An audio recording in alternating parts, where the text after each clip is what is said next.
If we are to understand the real nature of karma, it is of paramount importance to turn our attention to the extent to which the cosmos participates in the evolution of mankind. In order, therefore, to be able to envisage those beings of the spiritual cosmos who play a part in man's evolution, let us consider, to begin with, man's connection with the beings belonging to the earthly realm. Man on earth is surrounded by beings of the mineral, plant, and animal kingdoms, and must be regarded as having all these three kingdoms of nature within him in a higher form. In a certain respect, man is related to the mineral kingdom through his physical organism, but he elaborates what is otherwise to be found in the external mineral kingdom into a higher form of existence. Through his etheric body, man is related to the realm of the plants, but again he elaborates this within himself. The same holds good of man's relationship through his astral body to the beings of the animal world. When, therefore, we think of the spatial environment of man, we must realize that he bears the mineral, the plant, and the animal kingdom within him. Just as man bears within him these external kingdoms of nature, so does he bear within him, but in respect of time, not of space, the kingdoms of the higher hierarchies. And we can only understand human karma in all its aspects when we know how the various realms of the hierarchies work upon man through the course of his earthly life. In considering how the mineral kingdom works upon man, we have to do with the processes connected with nourishment. For whatever means of nourishment man draws from kingdoms higher than the mineral are reduced in the first place to the mineral condition. Passing on to the plant kingdom, we know that man has within him life forces, vital forces. Again, in reference to the animal kingdom, we know that through his astral body man raises mere life into a higher sphere, into the sphere of perceptive experience. In short, we can follow the sequences of processes in the three kingdoms of nature, as well as within the human organism.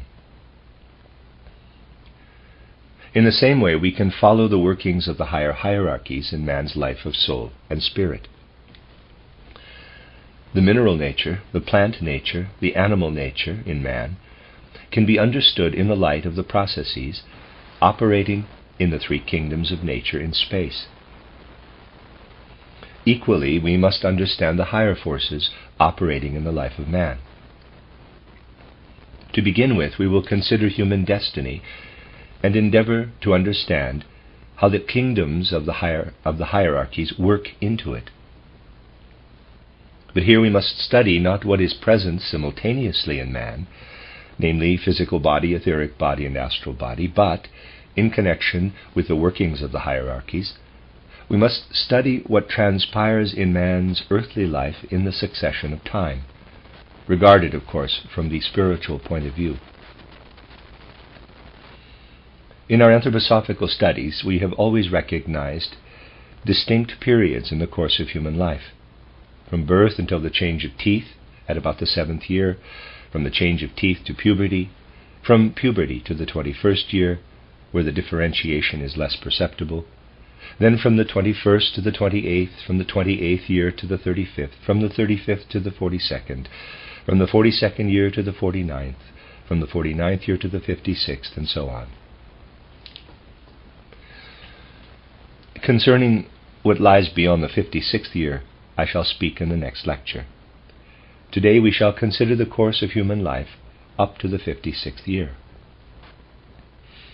We have therefore 3 periods of life up to the 21st year, then 3 further periods, and so on.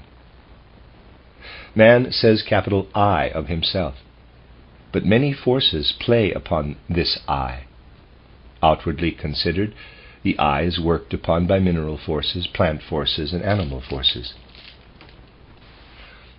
Inwardly, in the aspect of soul and spirit, the I is worked upon by the third hierarchy, by the angeloi, archangeloi, archai, by the second hierarchy, exousiai, Kyriatetes, dunamis, and by the first hierarchy, seraphim, cherubim, and thrones. These beings do not, however, all work into the course of man's life in the same way. Even externally there is a difference in the influences taking effect in the human being according to his age. When, for example, we observe a little child at the very beginning of earthly life, we find what is characteristic of the animal kingdom especially marked in him, a growing, thriving, upbuilding process. When we consider the last portion of life, the years that lead into old age, we find evidence of a mineralizing process. The organism becomes sclerotic, brittle. Because this mineralizing process is more subtle and intimate in man, it works more strongly in him than in the animals, with the exception of the higher animals. The difference there is due to conditions into which we cannot enter now, but which will be dealt with on some later occasion. Whereas in the animal the ebbing of the life forces begins directly the upbuilding process is complete, the human being carries over important phases of his development into the period of decline, which in reality begins already in the 30s. A very great deal in the evolution of humanity would simply not exist if human beings developed in the same way as the animals, carrying nothing over into old age. Human beings can carry very much into old age, and many momentous achievements of culture are due to what has thus been carried over into old age, into the period of physical decline, when the mineralizing process is particularly in evidence. Outwardly, then, it is clearly perceptible that at the beginning of earthly life, the animal nature predominates, at the end of earthly life, the mineral nature, and in the intervening period, the plant nature. But in respect of the working of the higher hierarchies upon man, the difference is even more emphatic.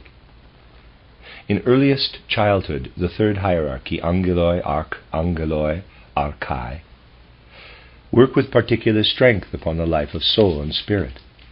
The activity of this third hierarchy embraces, properly speaking, the first 3 periods of life. The angeloi, archangeloi, and archai work throughout this period. In the little child and the young human being, the organism is all the time being built up by the soul and spirit. This activity embraces almost everything, and into it work forces from the world of the third hierarchy, the angeloi, archangeloi, archai. At the 14th year, the second hierarchy, exousiai, dunamis, Kyriatetes, begins to work. So that here, again through 3 periods, between the 14th and 35th years, I must write exousiai, dunamis, Kyriatetes. You will see, my dear friends, that in the period between the 14th and 21st years, the third and the second hierarchy together exercise their influences upon the human being. It is not until the 21st year that the second hierarchy begins to work by itself. At puberty, great cosmic processes, which until this age are not present in the human being, begin in some measure to be active in him. Little reflection is needed to perceive that when he becomes capable of procreation, the human being is able to receive into himself from the cosmos those forces which cooperate in the creation of a new physical man. Before the age of puberty, these cosmic forces do not work in the human being. A change takes place in the physical organism at puberty, whereby it is imbued with mightier forces than it previously contained. These stronger forces are not present in the child before that age.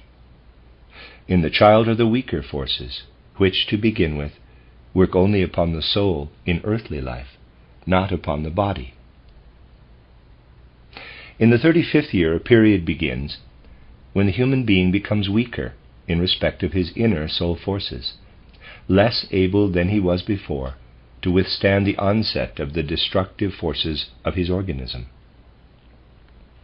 Before the 35th year, the organism itself provides essential support, for its inherent tendency is to upbuild. This tendency continues on into the 30s, but then a destructive tendency begins to predominate. This process of destruction cannot be counteracted even by the forces emanating from the beings of the second hierarchy.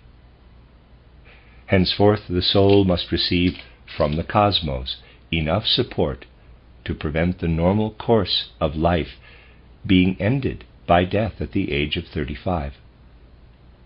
For if, until the 21st year, only the beings of the third hierarchy were to work, and then from the 14th to the 35th year only the beings of the second hierarchy, we should be ripe for death at the age of 35.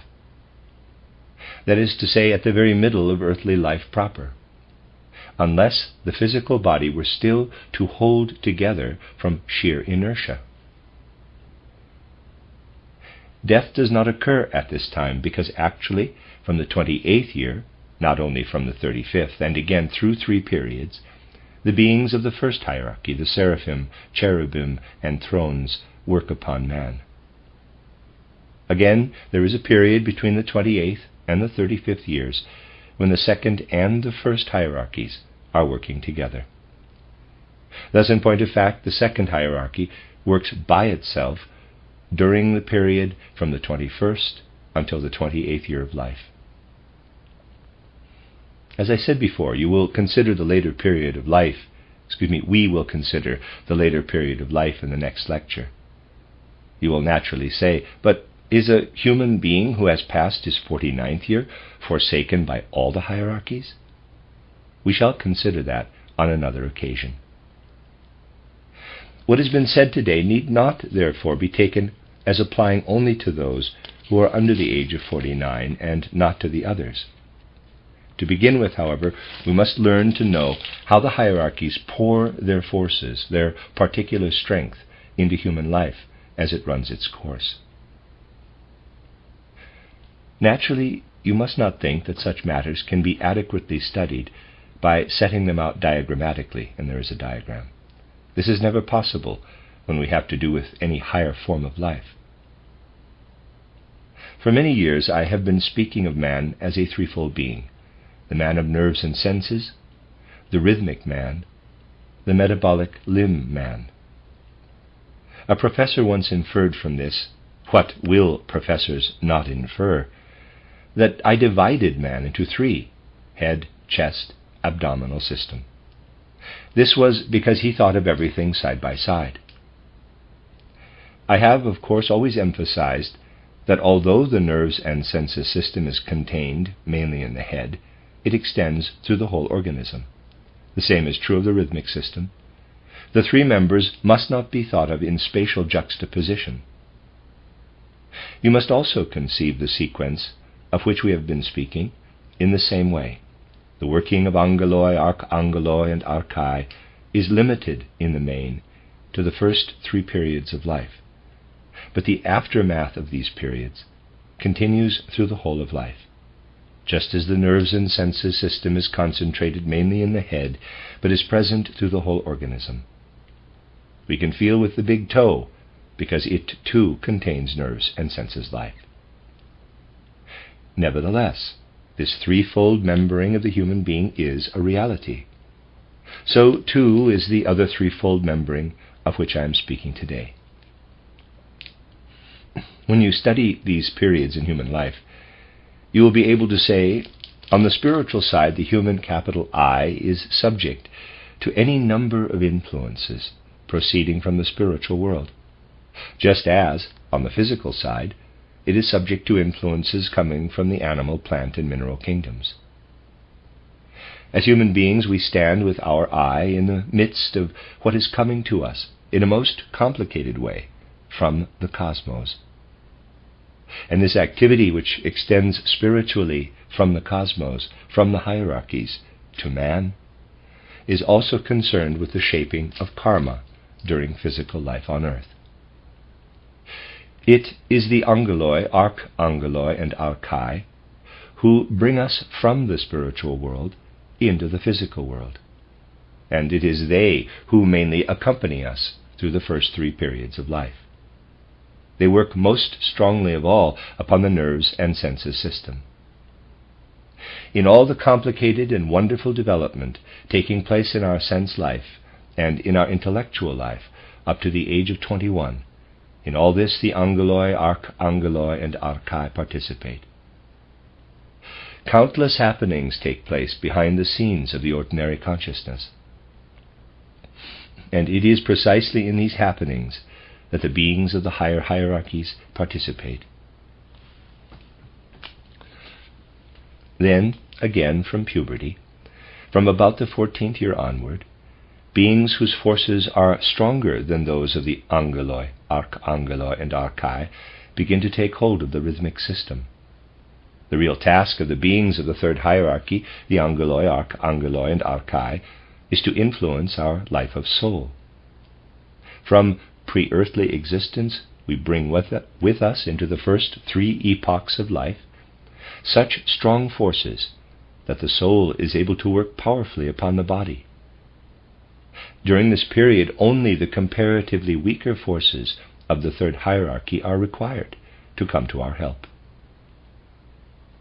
Now, the forces which the angeloi, archangeloi, and archai need in order to guide and direct human life up to the 21st year stream to them from the spiritual radiations of Saturn, Jupiter, and Mars.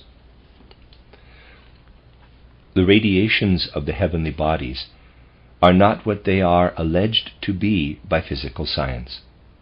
When physical science comes to describe the cosmos, it is extremely naive.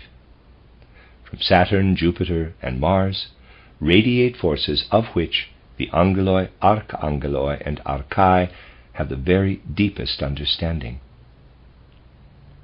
When man is passing through the gate of death when man is passing through the life between death and a new birth, he enters, first of all, into the moon sphere, where he comes into contact with beings who were once on earth, and who are stern judges of the good and the evil he brings with him. For the time being, he must leave behind in the moon sphere the evil that is part of him. He cannot bear it into the sun sphere. Then he passes through the sun sphere and still farther out into the cosmos. The forces of Mars, Jupiter, and Saturn begin to work upon him. He passes through the whole of life between death and a new birth, and only on the path of return, when he has come again into the moon sphere, do angeloi, archangeloi, and archai approach him, saying, as it were, "We have learned from Saturn, Jupiter, and Mars that thou art crippled." The evil must be left behind. But this means that man leaves something of himself behind. He enters as a cripple into the sun sphere, as well as into the regions beyond. And there the gaze of Saturn, Jupiter, and Mars falls upon him. Truly, my dear friends, this life between death and a new birth is complicated. As soon as we pass through the gate of death, what I have described takes place in the moon sphere. Man must leave behind whatever of his being has identified itself with evil. It is as though the physical body were obliged to leave its limbs behind. Because he has identified himself with evil, man enters the sun sphere and all the rest of the cosmos in a maimed, mutilated condition. For he has been obliged to leave behind certain parts of his being. And when, having passed through the sun sphere, he enters the spheres of Mars, Jupiter, and Saturn, he feels how Mars, Jupiter, and Saturn gaze upon him with the penetrating eye of justice. For as the weavers of cosmic justice, they watch him in order to behold how much of his being he may bear upward. They gaze upon him. Each one of us perceives how much good has become part of us, what we have been able to bear upward, as well as what is lacking that is to say, what we are obliged to leave behind. Each one of us realizes to what extent we are identified with evil, how much is lacking in us. The gaze directed upon us by the beings of Mars, Saturn, and Jupiter makes us realize our imperfections and shortcomings. When a man returns again, Saturn, Jupiter, and Mars have in the intervening time communicated to the angeloi, archangeloi, and archai what they beheld and experienced when he passed before them with all his imperfections.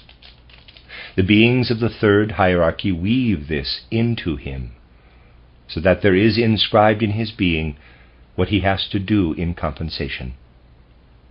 In these first 3 epochs of life, when angeloi, archangeloi, and archai work upon the human being with particular strength, the demands of karma are inscribed into the nerves and senses system, into the head system. When the 21st year has been passed, how things are with human beings who die before that age will be explained in later lectures. The karmic demands upon life have already been stamped into a man. If one is able to read what is there in some human being of 21, one can perceive what karmic demands are inscribed into him. For it is in this period, up to the 21st year, that these demands are inscribed. They lie mainly in the hidden, occult foundations of the nerves and senses system, in that which spiritually underlies the nerves and senses system. When, on the other hand, we direct our attention to the further course of life, when we observe the human being between the ages of 28 and 49, we find that it is less a matter of the inscribing of karmic demands, but rather of the fulfillment of karma, the discharging of karma. For it is particularly in this period of life that what has been inscribed into a man's being in the first 3 epochs of life must be brought to karmic fulfillment. See that here, and he refers to a diagram, I can write fulfillment of karma, 28th to 49th years. During the period from the 21st year to the 28th year, karmic demands and karmic fulfillment are in balance. Now, there is one remarkable phenomenon to which attention must be paid in our time. In the present epoch of evolution, there are a great many human beings whose last incarnation of importance occurred in the first centuries after the founding of Christianity, up to about the 8th or 9th century. This does not imply that there has been no other incarnation in the intervening time, but if this was the case, it was an unimportant one. If we were to make a survey of the human beings living in our time and sharing in its culture, we should find that by far the greater number of them had their last important incarnation in the first 7 or 8 centuries after the founding of Christianity. Now, this period was one that had a striking effect upon the human beings then living. This can be perceived today when one observes certain people in respect of their karma. Again and again, my dear friends, I have set myself the task of studying a number of people from this particular point of view. People who have acquired a certain amount of contemporary culture, intellectual culture, and also, speaking comparatively, considerable learning. Think of the large numbers of people nowadays who have become teachers in secondary schools, civil servants, and the like. They have learned a great deal. They have been to secondary schools, even to universities, and have really become exceedingly clever. I do not mean this ironically. I only ask you to take it in connection with what I have said at other times about such things. There are untold numbers of clever people today. The majority indeed are so clever that one can hardly tell them anything, for they know it already. Everyone has his own point of view. Everyone passes judgment on what he hears. That is how things are in our time, but only in our time. In earlier epochs it was quite different. Then there were individuals who had knowledge, and the others listened to them. Clever people were by no means as numerous as they are today, when even in youth they are already clever. Just think of how many people under the age of 21 write. I will not say poetry, for this they have always done, but newspaper articles, even serious critiques. In our time, then, intellectuality is very highly developed. In the case of most individuals, this intellectuality is influenced, fundamentally, by their incarnation during the first 7 or 8 centuries after the founding of Christianity. In these centuries, the feeling in the human soul for what came from pre-earthly existence into earthly life was all the time growing weaker. Men were beginning more and more to take an interest in what comes after death, and were less and less concerned with what had preceded earthly life. In this connection, I have frequently pointed out that we have no adequate expression for eternity, but only for the half of eternity which has a beginning and never ends. For this part of the eternity of man's existence we have the word immortality. But unlike ancient languages, we have not a word for the other half of eternity, which has never had a beginning. But eternity embraces both immortality and unborn-ness. We have come into this world as beings to whom birth means only a metamorphosis, just as we depart from the earthly world through death, which again signifies only a metamorphosis, not an end. The strong consciousness that was alive in man until the early Christian centuries, quote, "I have descended from the spiritual world into physical existence," close quote. This consciousness grew fainter and fainter, and man began to confine himself to that other thought, "I am here." What went before does not interest me. What does interest me is what follows after death. This was the consciousness that grew stronger and stronger during the first Christian centuries. The feeling for pre-earthly existence grew dim in those who at that time were passing through their last incarnation of importance. And that is why intellectual cleverness now is entirely directed to the earthly. Great though it is directed entirely to the earthly. Striking and tremendously significant discoveries can be made in this domain when one embarks on investigations into karma.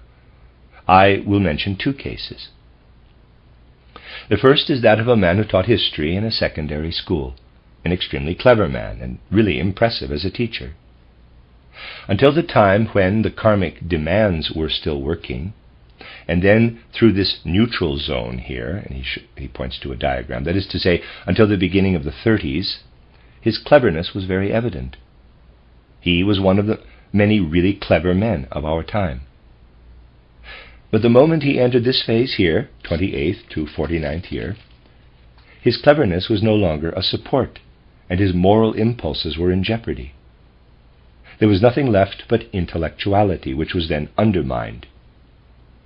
When the forces which are not bound up with the nerves and senses system, but in the later part of life with the metabolic system, began to work, the lower nature of the metabolic limb system undermined what had previously come to a very fine form of expression in the nerves and senses system. The man in question, who in respect of intellect had begun his life really well, actually ended in degeneracy. There was a moral debacle. That is one example. And now another example of a personality who was even more intelligent than the one I have just mentioned, but again, merely intelligent. He was extremely short-sighted and was possessed of really remarkable intelligence. Up to the age of 30, this personality, too, because of his intelligence, had a strong influence upon his fellow men. When, however, he had passed his 30th, or certainly his 35th year, when the nerves and senses system was no longer working so powerfully, but when the metabolic limb system became especially active in this later phase of life, this man, who had previously been so able and clever, became utterly trivial and banal absorbed in petty squabbles. I followed the course of his life and confess that I was astonished when I found him subsequently among people who were taking up with all kinds of party factions. Observation of the path that leads from karmic demands to karmic fulfilments disclosed that the forces of intelligence in men of our time, prepared as they were in the earlier incarnation during the first Christian centuries, were not strong enough to enable the soul to reach the realm of the first hierarchy in the period when the soul becomes weaker and the body puts up greater resistance.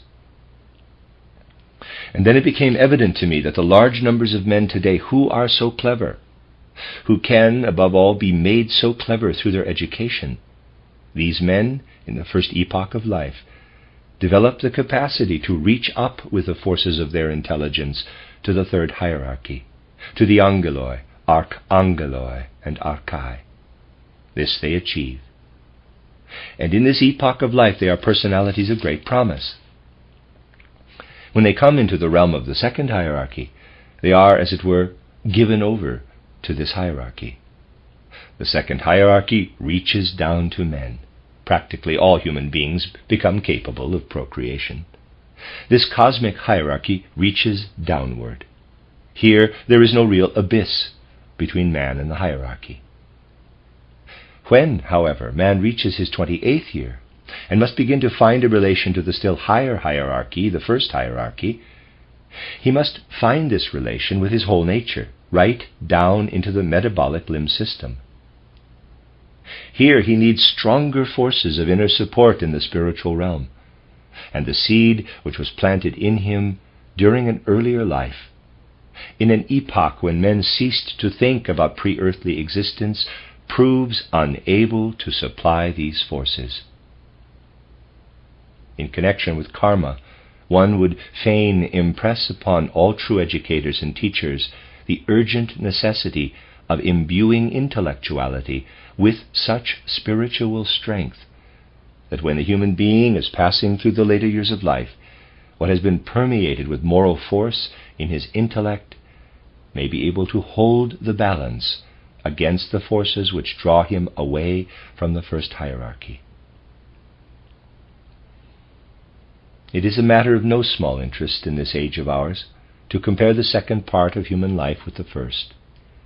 And those who have an aptitude for observing life should certainly begin to practice observation from this standpoint. For the things of which I have spoken occur in ordinary life. The examples I have given are taken from everyday life, and could be multiplied 100, nay, 1,000-fold. They are to be found everywhere. But something else of the same kind can also be found at a higher level of life. I have always been interested in the spiritual development of human beings. And when I look at many who were creative in earlier life, who made a great impression on their contemporaries, perhaps as young poets or artists in some sphere, of whom it was said when they were 24, 25, 26, 27 years old, quote, "What wonderful talent," close quote. Well, they grew older. After the poetic and artistic achievements of youth, the stream dried up, and they were of no account at all in the sphere where they had once been of real significance. If you go through the names of those who made reputations as young poets or artists, and then lost all right to be included in the annals of literature or art, you will find abundant proof of what I am saying.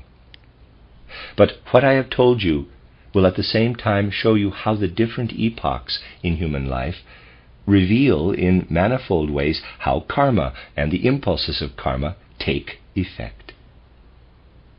Everything that is merely intellectualistic and materialistic can really only influence a human being inwardly in his youth. The spiritual that is infused into the intellectuality, that alone can hold its own through the whole of earthly life, in accordance with karma. Therefore, when we observe the kind of destinies I have described, we must look back to previous incarnations which failed to turn men's eyes to that vista of the spiritual, which can be revealed only when the gaze is directed to the life before birth, not merely to the life after death. Life in our time is often fraught with this tragedy, and there is so much that does not stand the test of the years. In youth, ideals are plentiful. In old age, few remain.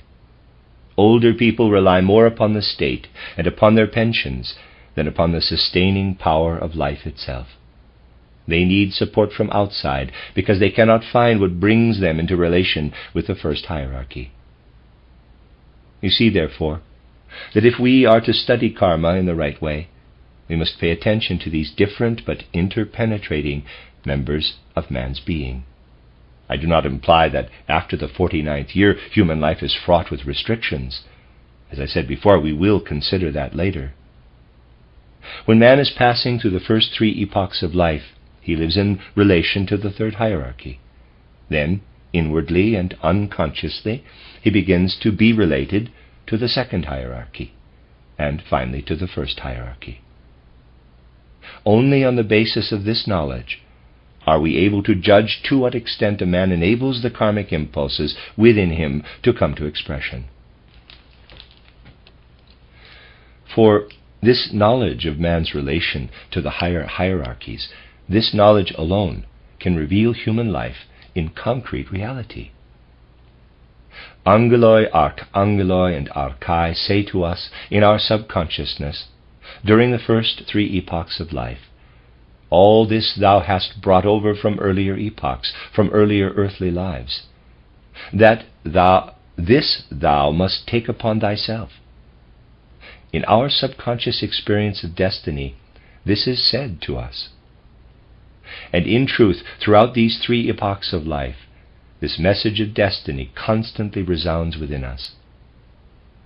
From the hierarchy of the angeloi there rings forth, "This is what Saturn, Jupiter, and Mars have meted out to thee. Their forces have revealed it to us." Then there follows all that comes from the second hierarchy, from the realm of the sun. And finally, what comes from the first hierarchy, from the sphere of Venus, Mercury, and Moon. And just as it is especially the angeloi whose call resounds in our subconsciousness during the first 3 periods of life, Saturn, Jupiter, and Mars have told us that this is ordained for thee. So, from the 28th year onward, it is the seraphim who also speak in the unconscious realm of the soul, saying, "All this remains with thee, because thou canst not fulfill it, because thou art unable to reach up to us. This remains with thee, and thou must bear it into the next earthly life. Thou canst not balance it, because thou hast not the strength."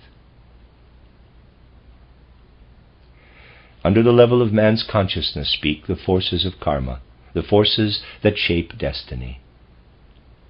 They speak from all the 3 higher hierarchies. And if we have a delicate faculty of perception for what enters our life as destiny, then we can also look behind this vista of destiny and begin to apprehend with reverence and awe how, through the course of our life, the beings of all the 3 hierarchies are weaving this destiny. And in truth, only then do we learn to look at life in the right way.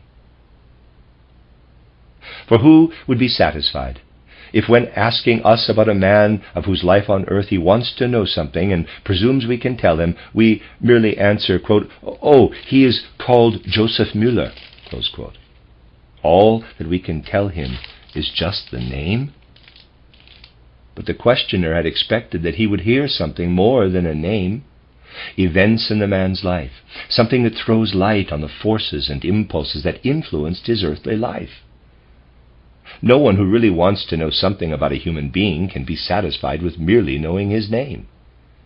But in this materialistic age of ours, people are unfortunately satisfied with the designation man.